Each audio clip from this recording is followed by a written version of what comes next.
Sociology family में आपका फिर से स्वागत है। सामान्य अध्ययन के हम क्वेश्चन को सॉल्व करने चल रहे हैं, जो कि जीडीसी में पूछा गया 2021 का पेपर है, जो 15 मार्च 2022 को हुआ था।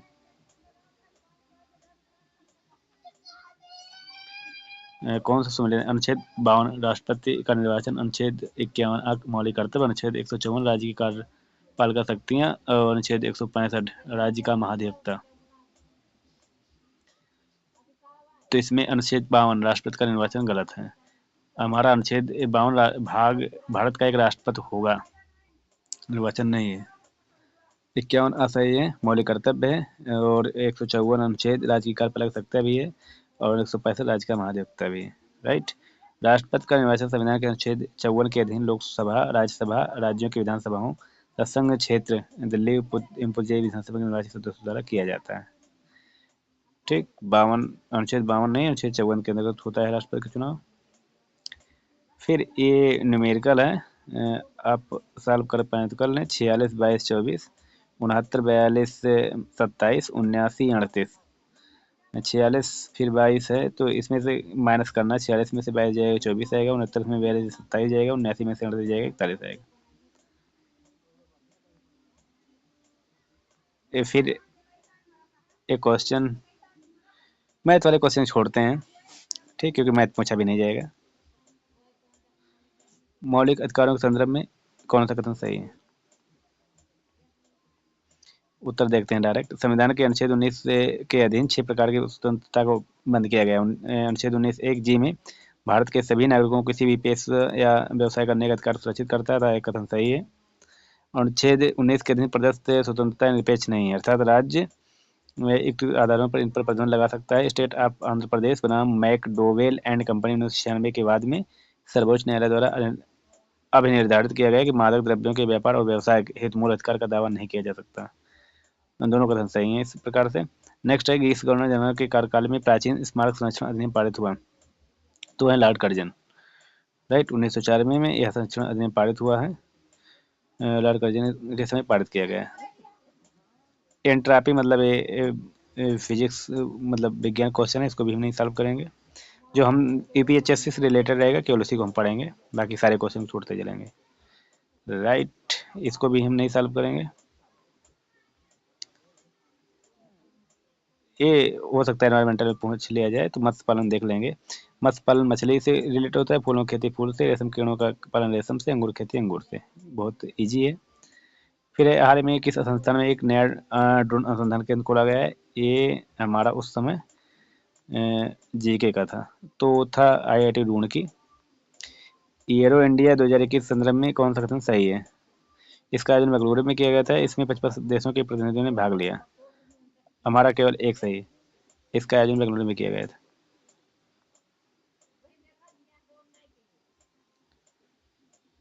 निम्नलिखित में से कौन सी नदी मुल्ताई के पवित्र तालाब टैंक से निकलती है? तो हमारी ताप्ती है।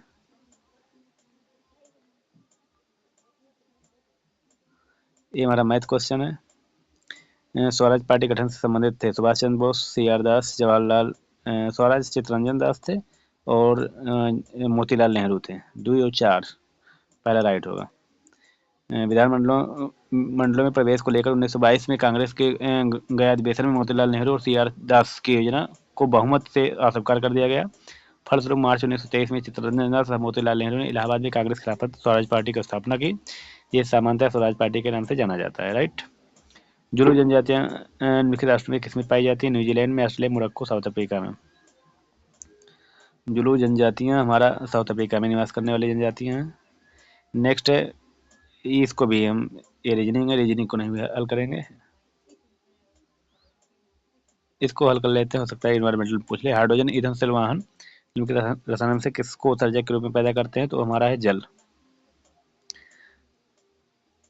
कौन सा युग्म सही सम्मिलित नहीं है? एंटीलिया, जसप्रीत बुमराह, नोवा बैक्स, इंद्र मल्होत्रा। एंटीलिया मुकेश अंबानी से इनका घर ही है, सही है। जो जसप्रीत बुमराह संजना गणेश इनकी पत्नी है, ये भी सही है। नोवा बैक्स इंदु मल्होत्रा ये गलत है। नोवा बैक्स एक कोविड-19 की दवा है, इंदु मल्होत्रा हमारा गलत है, डी गलत। राइट, इंदु मल्होत्रा सर्वोच्च न्यायालय की न्यायाधीश है। सही सम्मिलित नहीं है। समानता का अधिकार 14 से 18, ये सही है। शोषण के विरुद्ध अधिकार 20 से 22, ये भी सही है। धार्मिक स्वतंत्रता का अधिकार, ये भी सही है। सांस्कृतिक शैक्षिक स्वतंत्रता हमारा बी गलत है। शोषण के विरुद्ध अधिकार 20-22 में नहीं आता है, शोषण के विरुद्ध अधिकार 23-24 में आता है, राइट।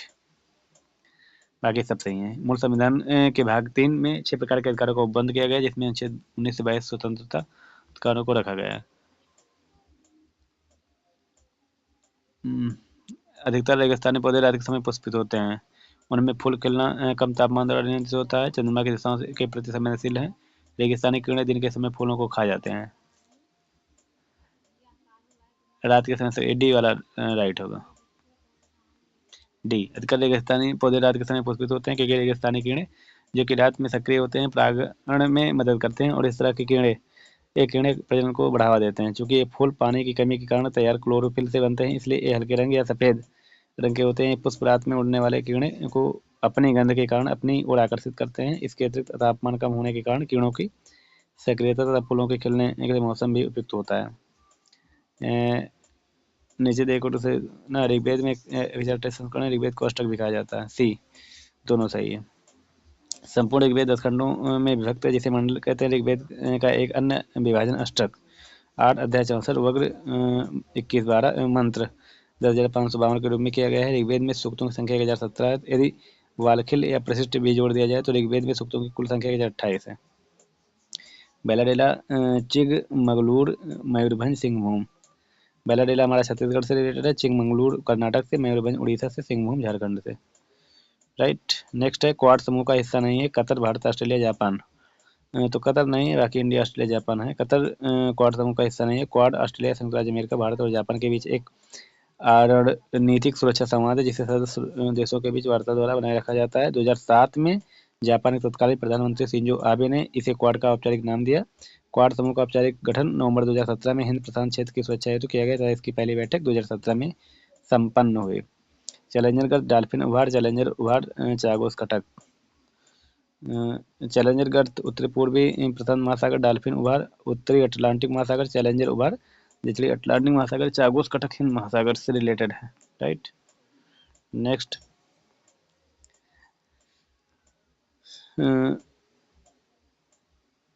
बलबन तुर्कान ए चहलगानी का सदस्य था। उसने अपनी योग्यता के कारण अधिक महत्वपूर्ण स्थान प्राप्त किया था।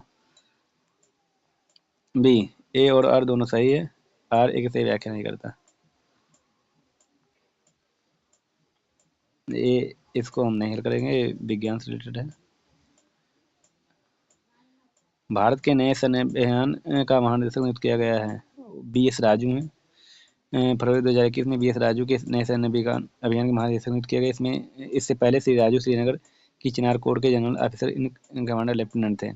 कौन सा कथन मुद्रा संकुचन के अर्थ का सही व्याख्या करता है? मुद्रा का मूल्य बढ़ रहा है, राइट। मुद्रा संकुचन अथवा मुद्रास्फीति एक ऐसी व्यवस्था जिसमें वस्तुओं और सेवाओं की कीमतों का सामान्य गिरावट होती है रहती है और आमतौर पर अर्थव्यवस्था में धन और ऋण की आपूर्ति में संकुचन से जुड़ी होती है। मुद्रा संकुचन में मुद्रा की मूल्य बढ़ जाता है। नेक्स्ट है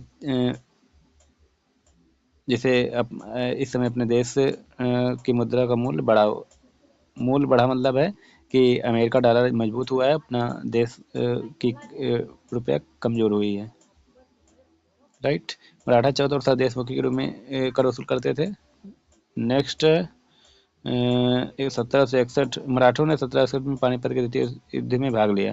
तुम्हारा केवल एक सही है कि 14 जनवरी 1761 को अफगानों के विरुद्ध हुए पानीपत में के तृतीय युद्ध में भाग लिया था, ना कि पानीपत के द्वितीय युद्ध में, राइट। मराठों ने राजस्व के क्षेत्र में चौथा और सरदेशमुखी कर को वसूल किया था। नेक्स्ट नर्मदा नदी अपने मुहाने पर डेल्टा का निर्माण करती है या एक भ्रंश घाटी से बहती है? पहला गलत है क्योंकि नर्मदा कभी नहीं डेल्टा निर्माण करेगी और भ्रंश घाटी से बहती है, ये सही होगा। हमारा केवल डी राइट है, A false, R is right, right, D is right. क्योंकि नर्मदा नदी अपने मुहाने पर एस्चुरी का निर्माण करती है, ना कि डेल्टा का। नर्मदा नदी भ्रंश घाटी से बहती है। नर्मदा नदी का उद्भव अमरकंटक पठार से होता है तथा यह भारत की पश्चिम वाहिनी नदियों में से सब प्रमुख है। इस प्रकार का कारण से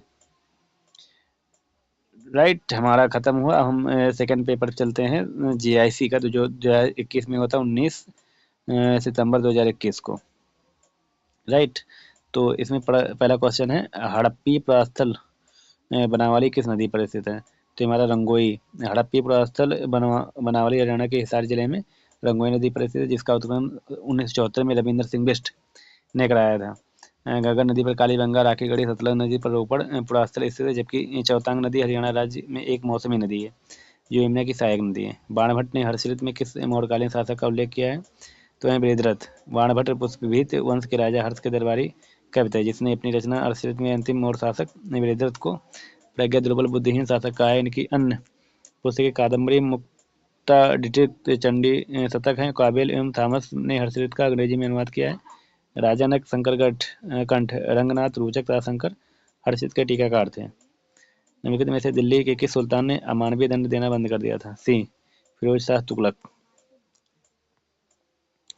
ने फिरोज शाह तुगलक के शासनकाल को ग्रामीण समृद्धि एवं खुशहाली का काल माना जाता है। उसने अपने कई मानवतावादी कदम उठाया। उसने चोरी याद के संदर्भ में हाथ पैर नाक काट लेने संबंधी अमानवीय दंड बंद करा दिए।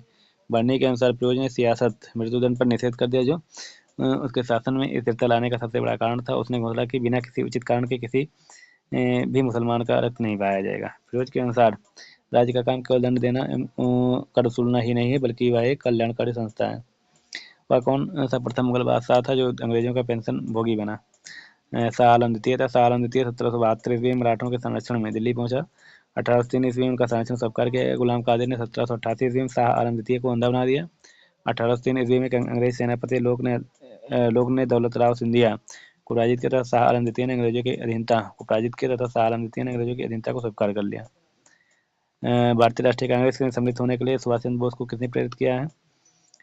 चित्तरंजन दास स्वयं के गांधी ने किया है, राइट, जिन्हें स्वराज पार्टी बनाई थी। सुभाष चंद्र बोस को भारतीय राष्ट्रीय कांग्रेस में सम्मिलित होने के लिए देशबंधु चित्तरंजन दास और महात्मा गांधी ने प्रेरित किया। सुभाष चंद्र बोस का जन्म 23 जनवरी 1897 को उड़ीसा के कटक शहर में हुआ था। सुभाष चंद्र बोस विवेकानंद की शिक्षाओं से अधिक प्रभावित थे और उन्हें अपना आध्यात्मिक गुरु मानते थे, जबकि चित्तरंजन दास उनके राजनीतिक गुरु थे। 1829 में अंग्रेजों के विरुद्ध खासी जनजात विद्रोह का नेतृत्व किसने किया है?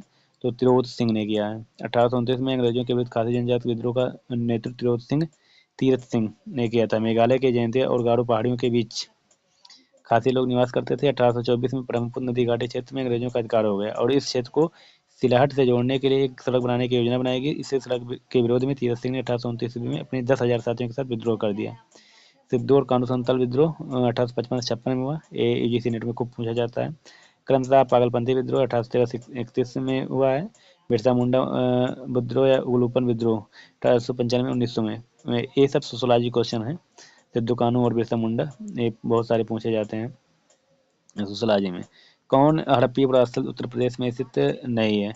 तो देसलपुर है। बाकी उल्लास, आलमगीरपुर, मांडी सब हैं। उत्तर प्रदेश में स्थित हड़प्पी पुरास्थल आलमगीर मेरठ में स्थित सिंधु सभ्यता का सबसे पूर्वीय स्थल है। बड़गांव एवं हुलास सहारनपुर, मांडी मुजफ्फरनगर है, जबकि देसलपुर गुजरात के कच्छ के रण में सिंधु स्थल है। नेक्स्ट है कन्नौज पर महमूद गजनवी के आक्रमण के समय वहां का शासक कौन था? वो राजपाल थे। कन्नौज पर महमूद गजनवी 1018 ईस्वी में आक्रमण के समय गुर्जर प्रत्यार वंश का शासक राजपाल था, जो आक्रमण के भय से कन्नौज छोड़कर बाड़ी या बाड़ी दुर्ग में जाकर छिप गया। उसकी इसी कायरता की वजह से चंदेल शासक विद्याधर ने राजपाल को पराजित कर समाप्त कर दिया। यशपाल अंतिम गुर्जर प्रत्यार शासक था। मध्यकाल में उत्तर प्रदेश के किस जनपद को शिक्षा का केंद्र होने के कारण सिराज ए हिंद कहा जाता है? तो है जौनपुर। मध्यकाल में जौनपुर शिक्षा का एक प्रसिद्ध केंद्र होने के कारण उसे सिराज ए हिंद कहा जाता था। शेर शाह सूरी मलिक मोहम्मद जायसी ने जौनपुर में ही शिक्षा प्राप्त की थी। बीबी राजा बेगम का मदरसा जौनपुर की प्रसिद्ध शिक्षण संस्था थी, जिसका निर्माण सारकी शासक महमूद शाह की पत्नी बीबी राजा ने करवाया था। निम्नलिखित गुप्तकालीन मंदिरों में कौन सा उत्तर प्रदेश में अवस्थित है? तो ये हमारा देवगढ़ का दशावतार मंदिर है। नेक्स्ट, देवगढ़ का दशावतार मंदिर उत्तर प्रदेश के ललितपुर जिले में बेतवा नदी के तट पर स्थित है, जबकि नचना कुठार का मंदिर, तेगवा का विष्णु मंदिर और भूमरा का शिव मंदिर मध्य प्रदेश में स्थित है। आरबीआई द्वारा कितने बैंकों पर जुलाई 2021 में नियमों का उल्लंघन के लिए जुर्माना लगाया गया? 14। 7 जुलाई 2021 को भारतीय रिजर्व बैंक ने विभिन्न नियमों के उल्लंघन के चलते 14 बैंक, जिसमें सार्वजनिक क्षेत्र के बैंक, निजी बैंक, विदेशी बैंक, सहकारी बैंक और एक लघु वित्त बैंक पर 14.5 करोड़ रुपए का जुर्माना लगाया। रिजर्व बैंक ने इन बैंकों पर गैर बैंकिंग वित्तीय कंपनी एनबीएफसी को बैंक वित्त ऋण अग्रिम अन्य प्रतिबंधों के प्रावधानों प्रावधानों का पालन न करने के लिए जुर्माना लगाया। जीएसटी का प्रसिद्ध अध्यक्ष कौन है? तो हमारे हैं केंद्रीय वित्त मंत्री, मतलब निर्मला सीतारमन। जीएसटी का प्रसिद्ध का अध्यक्ष केंद्रीय वित्त मंत्री होता है। 101 संविधान संशोधन द्वारा संविधान के अनुच्छेद 279 C(a)(1) में जीएसटी परिषद का प्रावधान किया गया है। यह वस्तु एवं सेवा कर से संबंधित मुद्दों पर केंद्र एवं राज्य सरकार को सिफारिश करने के लिए एक संवैधानिक निकाय है। जीएसटी परिषद के सदस्य सभी 28 राज्यों एवं 3 संघ शासित क्षेत्रों दिल्ली, पुडुचेरी और जम्मू कश्मीर के वित्त मंत्री या राज्य सरकार द्वारा निर्वाचित कोई अन्य मंत्री, अर्थात कुल 31 सदस्य होते हैं। 17 सितंबर 2021 को उत्तर प्रदेश की राजधानी लखनऊ में जीएसटी परिषद की 45वीं बैठक हुई।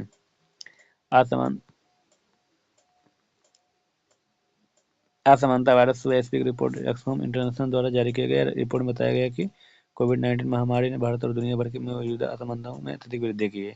रिपोर्ट के अनुसार भारतीय अरबपतियों की संपत्ति में लॉकडाउन के दौरान 35% वृद्धि हुई, जो कि वर्ष 2009 के बाद पहली बार 90% वृद्धि के साथ 422 बिलियन अमेरिकी डॉलर तक पहुंच गई है। इससे भारत अरबपतियों की संपत्ति के मामले में अमेरिकी, चीन, जर्मनी, रूस और फ्रांस के बाद विश्व में छठे स्थान पर आ गया है। प्रधानमंत्री फसल बीमा योजना शुरू की गई थी 2016 में। प्रधानमंत्री फसल बीमा की शुरुआत 13 जनवरी 2016 में हुआ था। इस योजना की शुरुआत देश में किसानों को न्यूनतम और एक समान बीमा किस्त पर एक व्यापक जोखिम समाधान प्रदान करने के लिए की गई थी।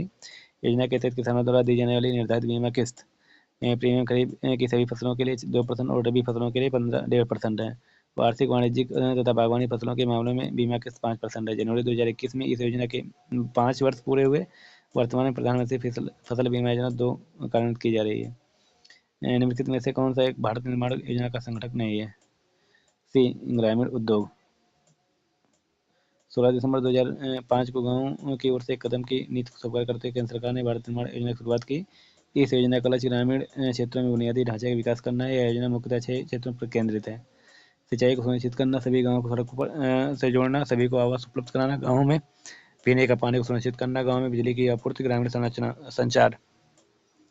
वर्ष 2021-22 के संघीय बजट प्रस्ताव 6 स्तंभों पर आधारित है। निम्नलिखित में से कौन सा एक उसमें सम्मिलित नहीं है? तो गाँव के अर्थव्यवस्था का सुदृढ़ीकरण। आम बजट 2021-22 में केंद्रीय वित्त मंत्री निर्मला सीतारमण ने बजट को 6 स्तंभों में पेश किया। स्वास्थ्य एवं कल्याण, भौतिक वित्तीय पूंजी और इंफ्रास्ट्रक्चर, समावेशी विकास, मानव पूंजी, नवाचार और अनुसंधान तथा विकास, न्यूनतम सरकार, अधिकतम शासन। अतः स्पष्ट है कि गाँव की अर्थव्यवस्था का सुदृढ़ीकरण 6 स्तंभों में शामिल है। वर्तमान बजट 2022-23 में वित्त मंत्री ने निम्न लक्ष्य निर्धारित किए। अमृतकाल में प्रवेश करते हुए भारत के लिए 25 साल का लंबा लक्ष्य 100 के तहत बजट 4 प्राथमिकताओं के साथ विकास को प्रदान करता है। बजट की 4 प्राथमिकताएं: पीएम गतिशक्ति, समावेशी विकास, उत्पादकता वृद्धि और निवेश, सनराइज अवसर, ऊर्जा का संक्रमण और जलवायु कार्रवाई, निवेश की वित्त पोषण। भारत में म्यूचुअल फंड को निम्नलिखित में से किस संस्था के द्वारा विनियमित किया गया? सेबी। भारत में म्यूचुअल फंड को भारतीय प्रतिभूति और विनिमय board, security and exchange board of India द्वारा विनियमित किया जाता है। सेबी भारतीय प्रतिभूति और विनिमय बोर्ड अधिनियम 1992 के प्रावधानों के तहत 12 अप्रैल 1992 को स्थापित वैधानिक निकाय है। सेबी उद्यम पूंजी कोषों और म्यूचुअल फंड सहित सामूहिक निवेश योजनाओं में कामकाज के पंजीकरण तथा विनिमय का कार्य करता है। बैंकों के उपभोक्ताओं सेवाओं में सुधार का सुझाव देने के लिए निम्नलिखित में से किस समिति का गठन किया गया था? तो वह वर्मा समिति। बैंकों में उपभोक्ताओं सेवाओं में सुधार का सुझाव देने के लिए गोईपोड़िया समिति का गठन किया गया। राजा चलैया समिति, कर सुधार, वर्मा समिति, कानून में बदलाव, चक्रवर्ती समिति, मौद्रिक प्रणाली पर पुनर्विचार। भारत के कुल भौगोलिक क्षेत्रफल में उत्तर प्रदेश का कितना भौगोलिक प्रतिशत है? 7.33%। भारत के कुल भौगोलिक क्षेत्र में उत्तर प्रदेश का 7.33%। उत्तर प्रदेश देश का सर्वाधिक जनसंख्या वाला राज्य है।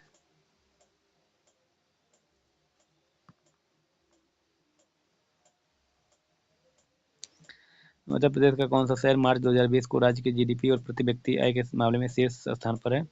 नोएडा है। जीडीपी में योगदान शीर्ष 5 जिले: नोएडा, जिले नोएडा, मेरठ, आगरा, लखनऊ, एटा है। और निम्न है बलरामपुर, बहराइच, जौनपुर, प्रतापगढ़, बलिया। और कौन सा उत्तर प्रदेश का प्रमुख उद्योग नहीं है? ऑटोमोबाइल, चीनी, सीमेंट, कपड़ा ही है। नेक्स्ट है, उत्तर प्रदेश का प्रमुख उद्योग सीमेंट है, चीनी है और कपड़ा उद्योग है। कौन सा एक उत्तर प्रदेश का, अगर हम देखें चीनी सीमेंट हमारा चुनार, मिर्जापुर में, सोनभद्र में, रायबरेली में, गौरीगंज, जगदीशपुर, अमेठी, कासगंज, झांसी, टाटा अम्बेडकर नगर में ज़्यादा होता है।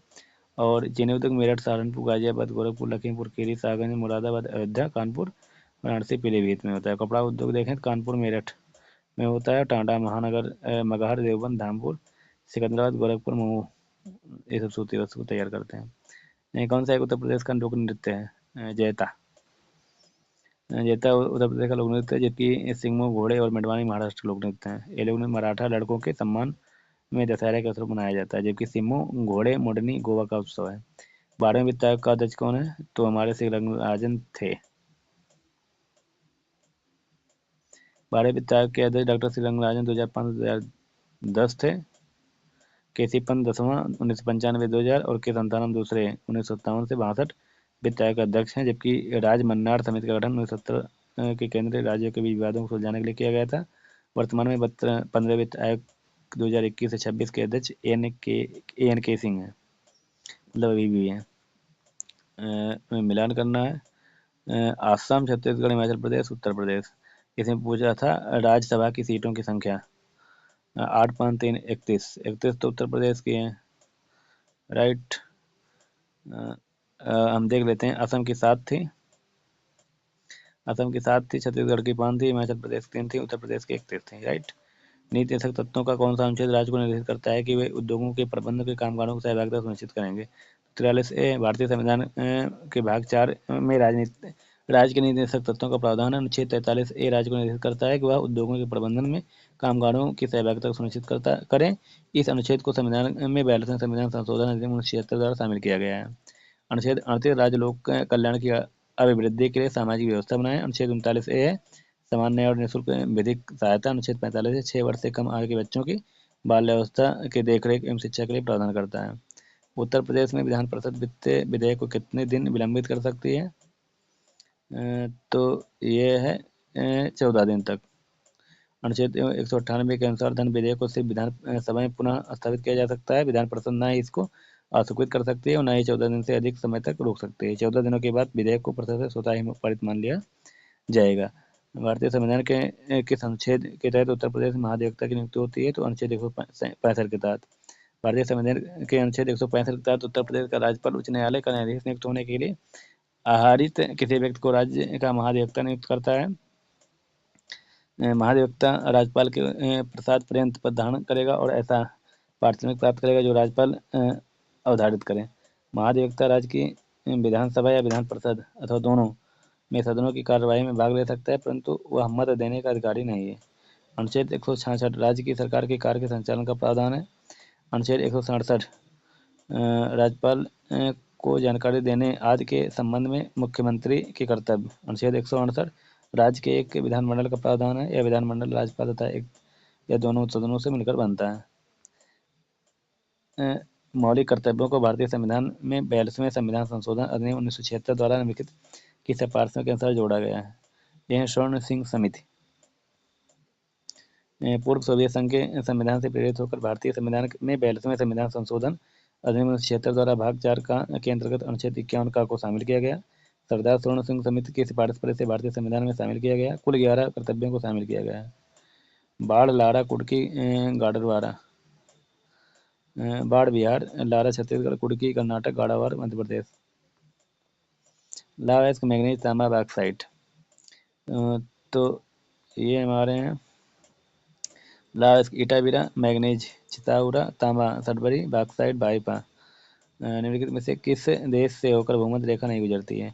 तो ये जाम्बिया से भूमध्य रेखा नहीं गुजरती है। भूमध्य रेखा कुल 13 देशों से होकर गुजरती है, जो इस प्रकार है: Ecuador, Colombia, Brazil, Gabon, Congo लोकतांत्रिक गणराज्य, Uganda, Kenya, Somalia, Maldives, Indonesia, Kiribati, Sao Tome और प्रिंसिपी। उत्तर प्रदेश मयूर संरक्षण केंद्र किस जनपद में स्थित है? मथुरा।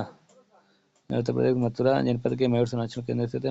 मोर भारत का राष्ट्रीय पक्षी है। इसका वैज्ञानिक नाम पाउक स्टेटस है। उत्तर प्रदेश की कौन सी अनुसूचित जनजाति वाराणसी जनपद में नहीं पाई जाती है? तो गोंड ने सहारिया बता रहे हैं। गोंड, खरवाड़, चेरो पाए जाते हैं। उत्तर प्रदेश वाराणसी जिले में गोंड, खरवाड़, चेरो अनुसूचित जनजाति पाई जाती है, जबकि सहारिया अनुसूचित जनजाति ललितपुर जिले में पाई जाती है। फारसी के तंत्र की अवधारणा प्रथम बार की गई है, तो यह है एजी टांसले के द्वारा 1935 में एजी टांसले के द्वारा सर्वप्रथम पारसी के तंत्र इकोसिस्टम की अवधारणा प्रस्तुत की गई। ट्रांसले के अनुसार पारिस्थितिकी तंत्र भौतिक तंत्रों का एक विशेष प्रकार होता है जिसकी रचना अजैविक एवं जैविक घटकों से होती है। पारिस्थितिकी शब्द का सर्वप्रथम प्रयोग अर्नस्ट हैकेल द्वारा दिया गया था। ये भी सोशलॉजी का एनवायरमेंट वाले टॉपिक का क्वेश्चन है। कौन सी फसल लवण सहिष्णु है? तो यह है चुकंदर, राइट, जो जिसको खाने से कहते हैं ब्लड बढ़ता है। उच्च लवण सहिष्णु फसल चुकंदर होगी और अन्य लवण सहिष्णु फसलों में जौ, ढैंचा, सनई, उड़द, मूंग, मटर इत्यादि। खड़ी फसल की कटाई से पहले अगली फसल की बुआई करना कहलाता है रिले खेती। किस क्षेत्र में मोटे अनाज वाली फसलें उगाई जाती हैं? ऊंचाई वाले ऊपरी क्षेत्र में। ऊंचाई वाले ऊपरी क्षेत्र में मोटे अनाज वाली फसलें उगाई जाती हैं। मोटे अनाज वाली फसलों के लिए अधिक सिंचाई की आवश्यकता नहीं होती, जैसे बाजरा, मक्का, ज्वार इत्यादि। सौर ऊर्जा का कारण है संलयन प्रक्रिया। सौर ऊर्जा की उत्पत्ति नाभिकीय संलयन प्रक्रिया द्वारा होता है। इसे नाभिकीय संलयन की प्रक्रिया में हाइड्रोजन के परमाणु मिलकर हीलियम नाभिक में परिवर्तित होते रहते हैं। इस प्रक्रिया में अपार ऊर्जा विमुक्त होती है, राइट। जो अनरिलेटेड क्वेश्चन उसको नहीं करेंगे। तो थैंक यू गाइज, हम 2 पेपर सॉल्व किए हैं। आई थिंक इससे आप सबको बहुत हेल्प मिलेगी और इसी प्रकार से आगामी जो यूपीएससी के होंगे पेपर शायद ऐसे हैं। Thank you.